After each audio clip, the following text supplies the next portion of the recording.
박보미 TV. 박보미 TV.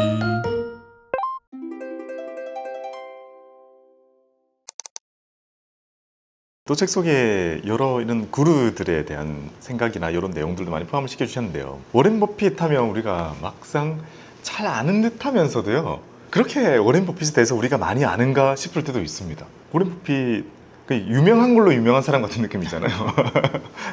그래서 이 책에서 소개해 주신 워렌 버핏의 자산관, 여기 대해서 간단히 설명해 주세요. 워렌 버핏 자산관에서는 이제 이게 아마 개인들에게 저는 제일 유용할 거인 것 같은데요.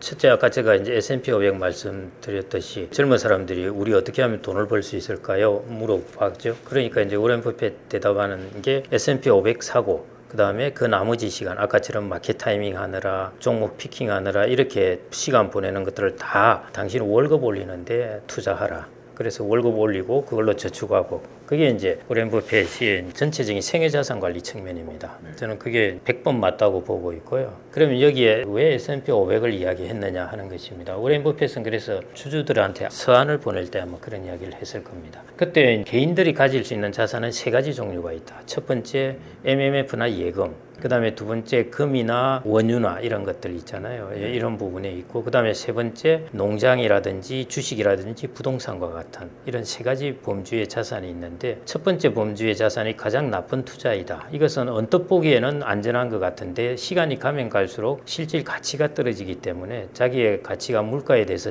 감가상각을 당하는 것입니다. 그래서 이게 가장 나쁜 투자라고 이야기를 합니다. 짧게는 좋아 보이는데 길게 보면은 안 좋다는 것입니다. 이런 것들이 이제 사람들에게 위험하다는 것이죠. 아까처럼 시스템 1의 뇌를 가동하기 때문에 대부분 이게 제일 안전하고 좋다고 생각을 하는데, 그게 시스템 2의 뇌를 보면은 아니라는 것이고요. 그 다음에 두 번째 이제 원유라든지 금 이런 자산 같은 경우 워렌 버핏은 이상한 투자라고 그랬습니다. 왜 이상한 투자냐? 배당이 없기 때문에. 투자인데 왜 배당이 없냐는 것이죠. 예금도 이자를 주는데 이거는 아무것도 나오는 게 없는 거예요. 여러분들 금을 샀다고 금에서 배당이 나옵니까? 그러면 가격 안 오르면 아무것도 안 들어옵니다. 그래서 이거는 가격이 오르지 않으면 나한테 들어오는 돈이 없기 때문에 워렌 버핏은 이것은 이상한 투자입니다. 이상한 투자로 표현을 했군요. 투자를 하면은 나한테 인컴이 들어와야지. 왜 나한테 아무것도 안 들어오냐는 것이죠. 그래서 이런 투자도 개인들이 해야 될 투자는 아니라고 보았습니다. 그 다음에 세 번째, 농장이라든지 주식이라든지 부동산. 워렌 버핏은 이제 기업이라는 표현을 합니다. 기업의 지분을 갖는 것인데요. 농장은 산출물을 주잖아요. 수확량이 있죠.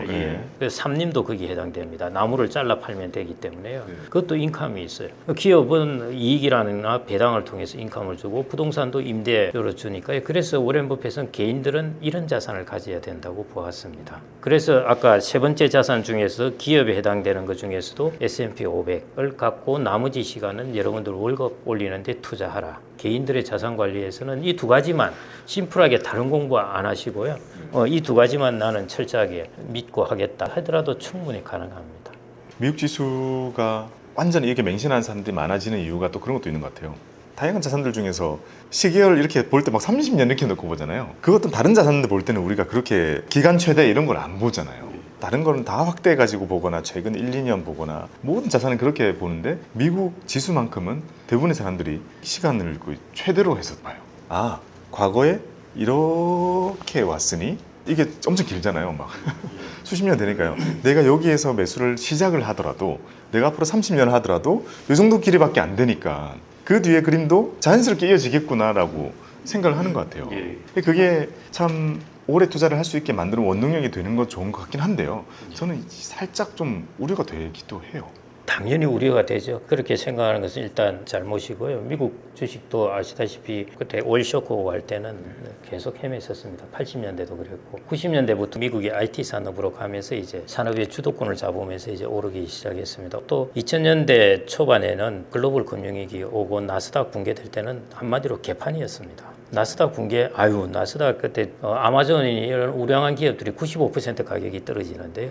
뭐 이거는 거의 재앙처럼 다가왔을 때고 그때 9.11 사태도 일어났죠. 나스닥 붕괴되었죠. 그다음에 2008년 오니까 또 서프라임 모기지 사태 일어나면서도 붕괴되었죠. 그래서 2000년대는 거의 완전히 미국 주식시장에서 거의 뭐 피골대였습니다. 사실. 볼만하면 떨어지고 볼만하면 떨어지고 이랬군요. 그러고 나서 2008년을 이제 좀 있으면서 주가가 이때부터 막 오르기 시작한 것입니다. 그래서 주식은 그렇게 분포가 안정적으로 움직이는 게 아닙니다. 어떤 경우에는 한 10년씩 사람을 괴롭힐 경우가 있는 것이고요. 그걸 못 참고 바로 팔았는데 그 다음부터 막 오르기 시작하는 경우도 있고 그렇습니다. 그래서 방금 말씀하신 대로 주식의 가격을 이게 정말 그냥 쭉 예쁜 그림을 과거처럼 그려놓고 이게 보시면은 안 됩니다. 이거는 수많은 경우가 일어나는 경우에 한 경우에 불과하기 때문에요. 앞으로 어떤 경로가 일어날지는 역시 그거는 예측하기 쉽지 않습니다. 항상 큰맘 먹고 있어야겠군요. 그래서 이게 자본시장이나 투자시장의 가장 중요한 미덕 중에 하나는 겸손입니다.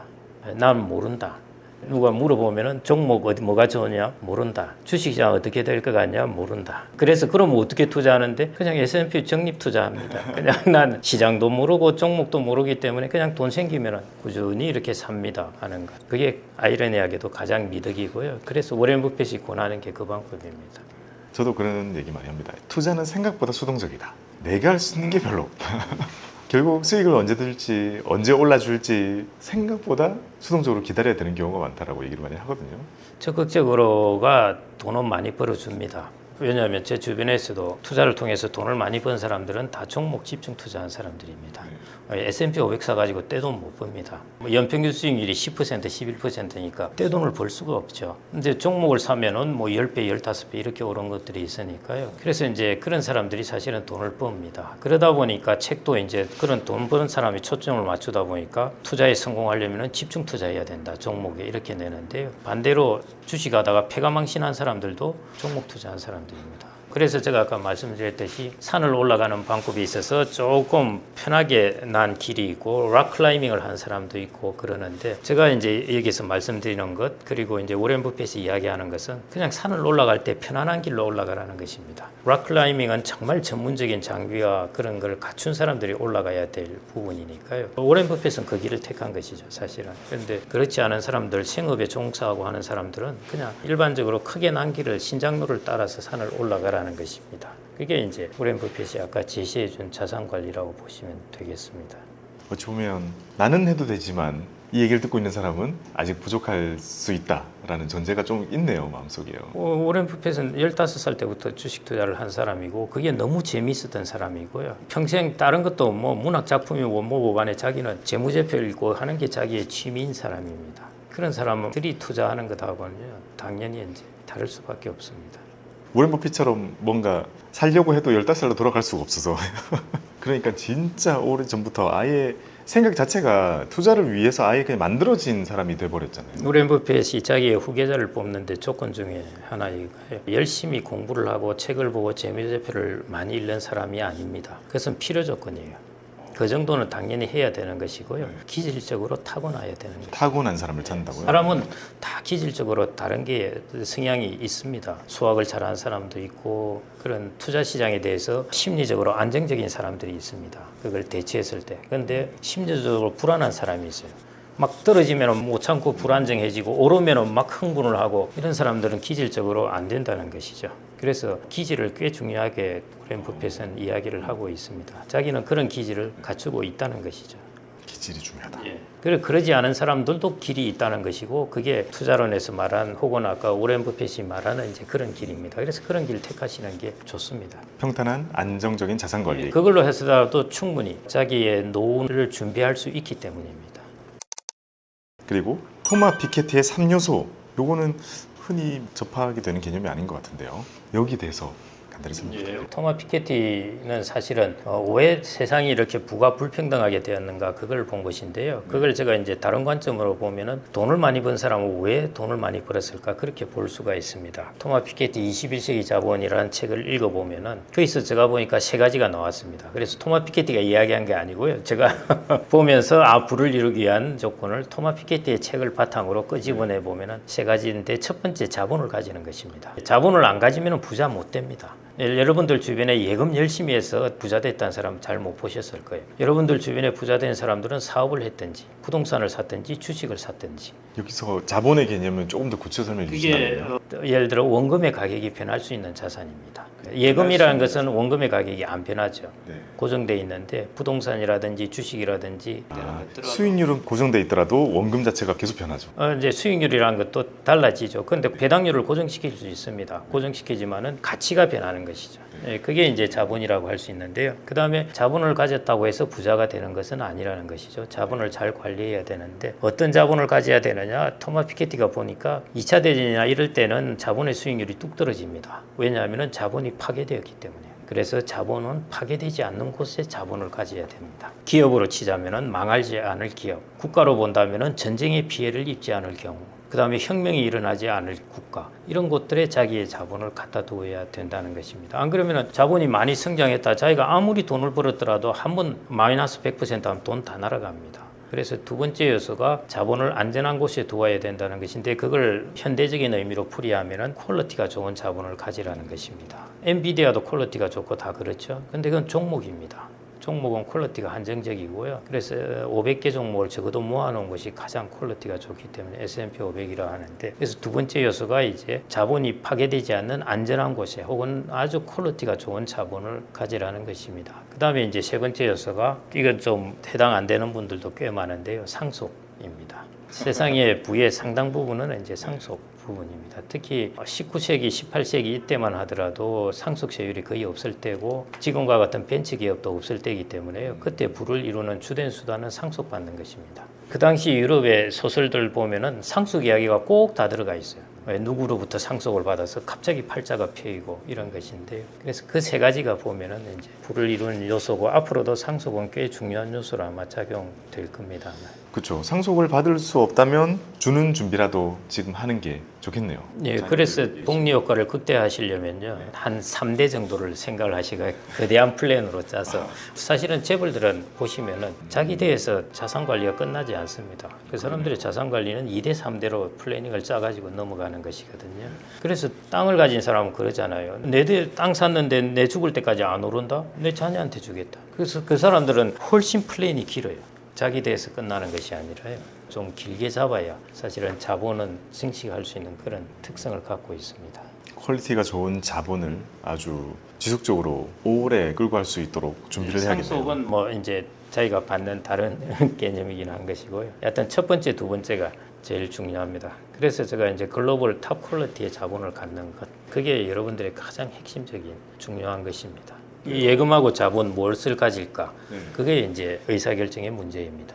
그러면 그 자본을 가져야 된다는 것, 그게 어찌 보면 투자를 해야 된다라는 것과 이제 일맥상통한 것 같은데요. 그럼 그 자본이 가지고 있는 고유의 변동성이 있잖아요. 그러면 경험이 없는 사람들이 훨씬 많을 테니까요. 그런 사람들이 이렇게 원금이 움직이는 걸 접했을 때요, 너무 힘들어하잖아요. 그래서 저희가 뭔가 여기서 줄 수 있는 답, 예를 들면 이걸 변동성을 실제로 줄일 수 있는지, 또는 줄일 수 없다면 이겨내는 방법은 무엇이 있는지. 당연히 이제 줄일 수는 있는데요. 어느 정도의 변동성은 절대 피해갈 수는 없습니다. 줄일 수 있을 만큼 줄인다는 것이죠. 그걸 이제 줄이는 것이 아까처럼 여러분들이 뭐 엔비디아라든지 애플 이런 것들을 종목으로 사시는 것보다 그냥 묶음으로 사시는 것, 그 분산이라고 그럽니다. 그래서 첫 번째가 종목 분산, 그 다음에 두 번째가 시간 분산. 시간의 분산이라는 것은 장기 투자하는 것입니다. 이 두 가지가 지금까지 모든 학자들이 경험적으로 인정하는 것은요, 여러 종목을 사서, 그게 이제 S&P 500이고요. 오랫동안 적립식으로 나눠서 S&P 500을 사는 게 시간 분산과 이 종목 분산, 그걸 일종의 공간 분산이라고 그럽니다. 우리가 시공간 내에 있으니까 이야기 쉽게 하려면 공간 분산과 시간 분산입니다. 종목을 분산하는 것이고, 그 다음에 운용사를 분산하는 것이고, 이런 것들이 이제 공간의 분산이고요. 시간 분산은 적립으로 길게 가져가는 것. 이 두 가지가 변동성을 줄여줄 수 있는 요소입니다. 그 외에는 뭐 추가로는 없습니다. 그 두 가지가 가장 핵심적입니다. 그 나머지는 이제 받아들여야 되는 쇼크입니다. 참 어찌 보면요, 아까 워렌 버핏뿐만 아니라 쭉 말씀해 주셨던 것들이 계속 전혀 변화가 없습니다. 이게 사실 답이라는 생각이 계속 들거든요. 장기적으로 안정적으로 올라갈 수 있는 자산을 아주 장기간 꾸준히 부어서 복리를 얻어오는 것, 그거 왜 참 안 될까요? 왜 많은 사람들이 알고 받아들이기도 하지만 다른 수단을 찾고 조금 더 빠른 여러 가지 도전을 하고, 그런 이유가 뭘까요? 사람들의 심리적인 특징입니다. 기본적으로 변동성을 싫어하니까 변동성을 이제 계속 내가 견뎌내면서 있는 걸 싫어하고 피하려 그러는 것이고요. 그 다음에 또 하나는 자기가 변동성을 충분히 이용할 수 있다는 이제 자기 과신도 있는 것이고요. 왜냐하면 나는 매매를 해서 충분히 높은 가격에 팔고 낮은 가격에 살 수 있다는 이제 자기 과신, 다른 사람은 못하더라도 나는 할 수 있다는 것, 그런 특징이라고 볼 수 있겠습니다. 결국엔 다 이겨내야 되는 것들만 가득한 것 같습니다. 뭔가 답은 정해져 있고 저거를 어떻게 하면 되는지에 대한 고민과 노력이 많이 필요하지 않나. 그러나 이제 확신을 가지시려면은 예를 들어 경험도 필요한 것이고요. 또 하나는 금융의 역사에 대해서도 공부를 해라고 그러는 것이요. 왜 역사를 배우느냐? 앞으로의 미래를 보기 위해서 배우는 것이거든요. 마찬가지 금융의 역사를 알게 되면은 이런 변동성이 있을 때 여러분들이 견딜 수가 있습니다. 금융의 역사를 보니까 이런 시기는 이렇게 견뎌갔더라 하는 것들을 볼 수가 있으니까요. 내가 심리적 기제로 무조건 참아야 된다 이런 게 아니라요. 내가 다른 팩트를 들어오게 되면은 또 생각을 달리할 수가 있거든요. 그래서 심리적 취약성 중에 하나가 정보를 충분히 얻지 않고 자기한테 편한 정보 몇 개만 들고 와서 판단을 해버린다는 것입니다. 그러지 말고 이제 금융의 역사라든지 이런 것들에 대해서 여러 가지 많은 정보들을 여러분들이 객관적으로 좀 잘 받아들이고 그 다음에 나는 다르겠지 하는 이런 과도한 자기 과신 이런 부분들을 이제 조금 버리시면 되지 않을까 싶습니다. 저는 이런 장기 투자, 자산 관리의 결과에 대해서 점점 강화가 되게 되었던 계기가 또 몇 가지 중에 하나는요. 명절 때마다 계속 강화됩니다. 저희 모든 일가족들이 다 연금저축에 매달 10만 원씩 보고 있거든요. 제 부모님 은퇴하셨는데도 어떤 소득이든 있을 때 계속 이제 보고 계신데요. 수익률이 너무 좋습니다. 너무 좋습니다. 너무 좋아가지고 그냥 100% 막 넘는 사람도 많고요. 진짜 대단하시네요. 그리고 그 조카들도 태어났을 때부터 이미 증여 다 해가지고 제가 다 챙겨주고 있거든요. 다 좀 이렇게 방송에 나오기 위해서 한번 토크를 하시면 제일 효과가 좋을 것 같은데. 가능할까 모르겠네요. 다음에 명절 갔을 때 한번 방송을 옮겨가서 거기서 한번 찍으세요. 멘트를 좀 거기서 얻어와야겠군요. 그래가지고 이제 매번 명절 되면 항상 우리는 저녁 술자리나 이런 거 본격적으로 하기 전에 계좌 오픈식을 거의 하거든요. 명절에요. 그래가지고 딱 지나고 보면 어쨌든 연금저축 펀드잖아요. 다 TDF 그냥 최고인 것 같고요. 진짜 신경 안 써도요. 장기적으로 지났을 때 수익률 정말 좋습니다. 이게 그냥 억지로 막 예를 들어 수익률 50% 났잖아요. 50% 난 거를 굳이 가입 기간이 11년인데 11년 다 나누면 이거 5%도 안 되는 수익률 막 이렇게 따지고 들면 끝도 없는데 그렇게 말고 절대적으로 딱 봤을 때 제일 마음 편했던 게 TDF고요. 그거 말고는요. 제가 경험적으로 했던 것 중에 실패했던 거는요. 말 그대로 이제 분산이 안 되어 있고 좁은 것들. 이제 저희 아버지 펀드 차이나 펀드여가지고 지금 마이너스 한 20% 되거든요. 한 10년 동안 부으셨는데 그거 말고는 좀 막 100 넘는 거 허다하고요. 그래서 딱 보고 깨달았죠. 차이나 펀드가 초반 몇 년 동안은요 압도적으로 수익률이 높았습니다. 가족들끼리 만났을 때도 밖에 제일 높다. 이걸 할 걸 그랬나? 막 이런 생각이 들 만큼요. 근데 시간이 딱 지나고 보니 이게 그거를 대응할 수 없다면 또는 연금저축이랑은 기본적으로 안 어울리는 것 같아요. 3년, 4년 정도 잘 될 것 같다라는 생각으로도 접근하면 안 되는 것 같아요. 근데 이렇게 정말 무관심하고 관심 없지만 그런 분들이 복리를 얻어서 노후를 위해서 할 수 있는 방법은 진짜 연금저축, IRP 그리고 이 TDF와의 이 조합, 적립식 자동이체와의 조합은요. 그냥 전 국민이 해야 된다고 생각해요. 맞습니다. 그래서 미국에서 이제 그거 하고 있는 것이고요. 미국은 401K에서 새로 뜨는 사람들이 디폴트 옵션 다 TDF 거의 대부분이지 않습니까? 그게 이제 아까 인간의 행동 경제학하고 그다음에 투자론의 모든 것들이 결합된 최첨단 상품입니다. 그래서 이제 제일 괜찮은 상품이 아닌가 그렇게 생각이 들고요. 방금 말씀하신 그 부분이 아마 실제로 나타난 결과인 것 같네요. 네. 또 작가님께서 그거를 브이로그로 왜 찍지 않았냐고 말씀해 주시니까요. 왜 안 했지? 너무 좋은 소스인데? 라는 생각이 드네요. 다음에는 카메라를 들고 내려가야겠습니다. 예, 제일 좋은 부분인 것 같습니다. 자, 지금까지 저희가 얘기 나눈 거 보면요. 투자가 심리가 진짜 중요하게 작용하는 것 같습니다. 본인이 하고 있는 기질에 맞는 심리를 갖추는 것도 참 중요하다는 생각이 드는데요. 그래가지고 또 책에서 우리가 자주 빠지는 편향에 대해서도 아주 또 자세히 설명을 해주셨던데요. 여기 나오는 어림법 편향과 동기적 편향, 요거 어떤 내용일까요? 편향이라는 것 바이어스라는 것인데요. 영어로 어떤 뜻이냐면은 같은 어떤 오류를 계속 반복해서 하는 것입니다. 이게 우연히 한번 하는 것이 아니라요. 체계적으로 잘못된 의사결정이 일어나는 것, 그것을 이제 편향이라고 그러는데요. 크게 이제 어림법 편향이라는 것은 그 룰 오브 썸버인데요. 우리가 이게 엄지손가락 법칙인데 이전에는 길이를 잴 때 자가 없으면 이 엄지손가락 한 마디를 가지고 몇 마디냐 해가지고 이제 길이를 잰 것입니다. 자기가 뭔가를 판단을 할 때 이것 재가지고 하듯이 그냥 대충 한다는 것입니다. 그런 이런 것들이 이제 정확한 판단이 없이 이제 정확한 측정 수단이 없이 하는 것인데요. 그 중에 하나가 이제 적은 수의 법칙이라고 해서 그건 통계학에서 이제 많이 우리가 실수하기 쉬운 것입니다. 여러분들이 통계 어떤 결과가 발표될 때 꼭 반드시 보셔야 될 게 이게 도대체 샘플이 몇 명을 표본으로 했느냐. 어떤 경우는 한 200개 표본 가지고 뭐 마치 전체 표본처럼 이야기하는데요. 이건 너무나 이제 잘못된 방식이거든요. 예를 들어 이 사람의 이 정책에 대해서 어떻게 생각하느냐 하면은 한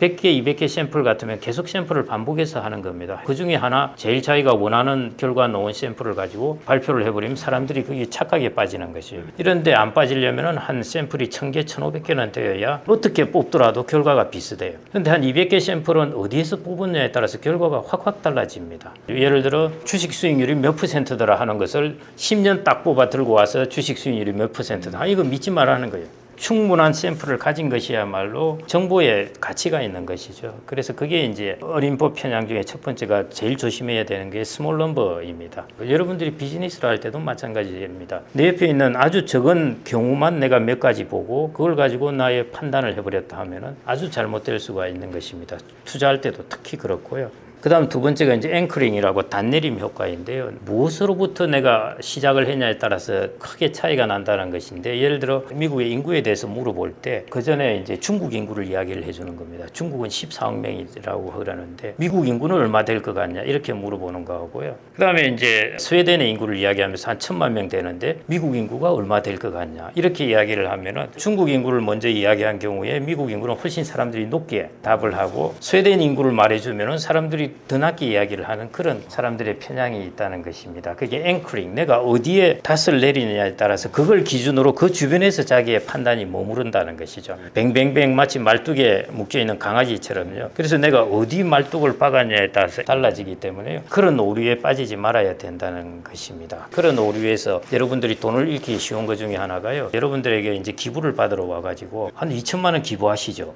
이렇게 하는 거하고요. 한 5만 원 기부하시죠. 하는 거하고 여러분들이 확 달라진다는 것이죠. 그래서 2천만 원 기부하시죠. 하는데 넘어가시면 안 된다는 겁니다. 그러면 여러분들 기부 금액이 확실히 많아져요. 그래서 기부를 할 때 사람들이 하는 심리적 방법 중에 하나가 이런 앵커링 기법입니다. 높은 곳에 딱 말뚝을 박아놓고 시작을 하는 것이죠. 비즈니스 협상할 때도 거기에 대응하는 방법은 그 보고서조차 안 보는 것입니다. 예를 들어 어떤 다른 회사에서 M&A를 하는데 기업 가치가 얼마다 하는 보고서가 나왔다. 보지도 않고 쓰레기통에 버리는 것입니다. 그리고 자기는 자기의 의견을 제시를 하는 거예요. 그걸 봐버리면은 내 생각이 흔들려 버리는 것입니다. 그 다음에 이제 가용성인데요. 가용성이라는 것은 말 그대로 가용한 자원인데 내가 어떤 주식 투자를 하려고 정보를 얻는데 내가 어렵게 여기저기서 찾아보는 것이 아니라 내 옆에 여기 보고서가 하나 있네, 뉴스가 나왔네, 이걸 가지고 판단을 하는 것이죠. 자기가 정보가 가용한 범위만 들고 와서 판단을 하지 말고 자기가 좀 노력을 들이더라도 다양한 곳에 정보를 얻어서 하라는 것이죠. 투자를 한다면은 단순히 우리가 언론에서 릴리스된 정보만이 아니라 내가 거기 근무하는 내 친구한테도 한번 전화를 해보고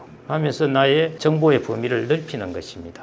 그래서 그런 것들이 이제 우리가 룰 오브 썸버에 해당되는 것이고요. 내 가까이 있는 정보, 그 다음에 내가 최근에 들은 앵커링한 정보, 그 다음에 적은 수로 우리가 거기서 얻은 정보, 이런 것들은 편향을 일으키기 쉽다는 것입니다. 그게 이제 어림법 편향이고요. 어림짐작으로 대충 하는 것입니다. 철저히 안 하고. 그 다음에 이제 동기적 편향이라는 것은 한마디로 자기가 약간 좀 업돼서 판단을 하는 것입니다. 자기가 뭔가 존재가 대단한 것처럼 여겨진 걸 좋아하잖아요. 그게 이제 자존감 이런 것인데요. 자기가 투자를 해놓고 나서 자기 투자가 잘못됐다는 정보를 보기 싫은 거예요. 그래서 자기의 자존감이 상하는 것이죠. 그래서 자기가 투자한 것에 유리한 정보만 자꾸 찾아보는 것입니다. 그러면서 자기의 만족도를 계속 높이는 것이죠. 그게 이제 확정 편향입니다. 자기가 했던 것을 자꾸 확정하는 정보만 찾아 나서는 것. 이것이 이제 투자에 있어서 하지 말아야 될 것이고요. 그 다음에 낙관주의, 일반적으로 그냥 잘 되겠지, 뭐 주가가 떨어져도 잘 되겠지 하는 것인데 세상은 이제 그렇지 않다는 것. 그 다음에 이제 자기 과신. 다들 종목 피킹하면은 안 된다는데 나는 잘할 수 있어. 나는 달라 하는 것. 그게 자기 과신입니다. 그래서 이것들이 이제 동기적 편향. 이거 하나가 이제 어림법 편향. 그래서 이것은 여러분들이 투자를 하실 때뿐만 아니라 특히 여러분들이 사업을 하거나 비즈니스를 하거나 안 그러면 여러분들 부수에서 뭔가 의사결정을 할 때도요. 다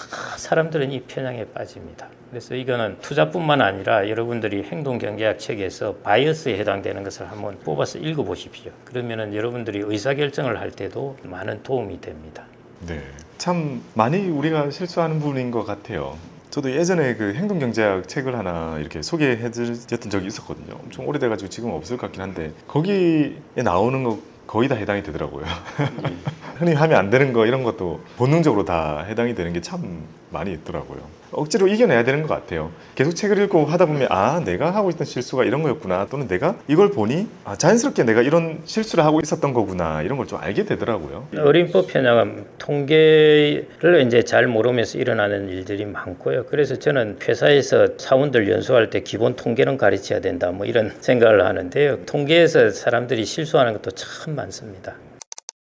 네, 지금까지 이렇게 어려울 수 있는 많은 내용들을 정말 쉽게 이렇게 풀어서 설명을 해주셨습니다. 마지막으로요, 이번 책의 특징은 좀 무엇이고 어떤 독자분들께서 읽으면 좋을까요? 뭐 이제 자산 관리를 하시는 분들은 다 한번 읽어보시면 괜찮을 것 같고요. 투자를 어렵게 생각하신 분은 투자론 책을 어렵게 생각하실 필요 없게 제가 일종의 교수나 학자들이 생산한 원천 지식을 여러분들에게 쉽게 구미에 맞게 이제 해놓은 책이니까요. 좀 편하게 읽어보실 수 있을 것 같습니다. 그래서 자산 관리나 투자에 관심 있는 분들은 수준이 좀 되시더라도 실제로 자기가 생각보다는 자본시장에 대한 지식이 짧습니다. 종목이나 이런 것들은 많이 보는데 자본시장이라 그 자체는 도대체 어떤 특징이냐 하는 것들에 대해서는 지식이 짧을 수 있기 때문에요. 그런 분들도 한번 이렇게 빨리 볼 수 있겠죠. 쭉 읽어보면은 좀 괜찮을 것 같고요. 버튼 말킬이 이런 이야기를 했는데요. 투자는 천천히 그러나 확실하게 돈을 버는 법, 이런 이야기를 했습니다. 이 책은 바로 거기에 관한 내용입니다. 여러분들이 락클라이밍이 아니라요, 천천히 그러나 확실하게 산을 오르는 법, 그 부분에 대해서 좀 써놨습니다.